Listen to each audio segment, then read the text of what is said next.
Washington, President Trump, informally recognizing Jerusalem as the capital of Israel on Wednesday, declared that the United States still supported a two-state solution to settle the conflict between the Israelis and Palestinians, provided it was agreed to by both sides. For the first time in his 26 years as a peacemaker, the chief negotiator for the Palestinians did not agree. Saeb Erekat, the Secretary General of the Palestine Liberation Organization and a steadfast advocate for a Palestinian state, said in an interview on Thursday that Mr. Trump and Prime Minister Benjamin Netanyahu of Israel have managed to destroy that hope. He embraced a radical shift in the PLO's goals to a single state, but with Palestinians enjoying the same civil rights as Israelis, including the vote. "They've left us with no option," he said. "This is the reality we live here.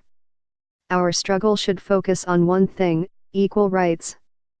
Mr. Erekat's change of heart is unlikely to change Palestinian policy. The dream of a Palestinian state is too deeply ingrained in a generation of its leaders for the Palestinian Authority to abandon it now.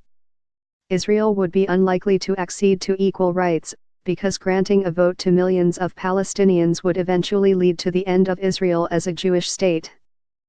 But the fact that Mr. Erekat is speaking openly about it attests to the turmoil caused in the Middle East by Mr. Trump's recognition of Jerusalem.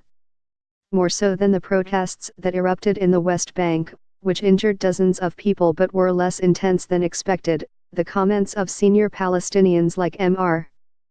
Erekat captured the profound sense of despair. Administration officials strenuously reject the argument that Mr. Trump has foreclosed a two-state solution.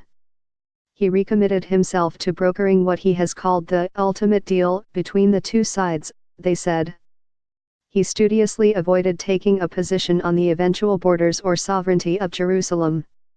And he called for status quo in the administration of the Jewish and Muslim holy sites in the Old City of Jerusalem. "We want an agreement that is a great deal for the Israelis and a great deal for the Palestinians," Mr. Trump said. Beyond the president's words, there were other signs he is serious about his intentions. On the same day that he signed his name with a John Hancock-like flourish to a proclamation recognizing Jerusalem as the capital, he quietly signed another document that will delay the move of the American embassy to the city for at least 6 months and probably much longer. White House officials insist that Mr.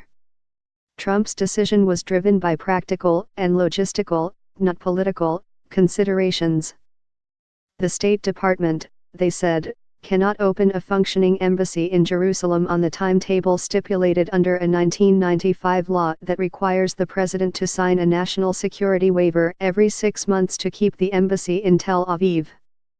But putting off the move avoids a tangible symbol of America's new policy and spares the White House a series of decisions like where in the city to place the embassy that would begin to define the geography of Mr. Trump's deliberately general statement about Jerusalem.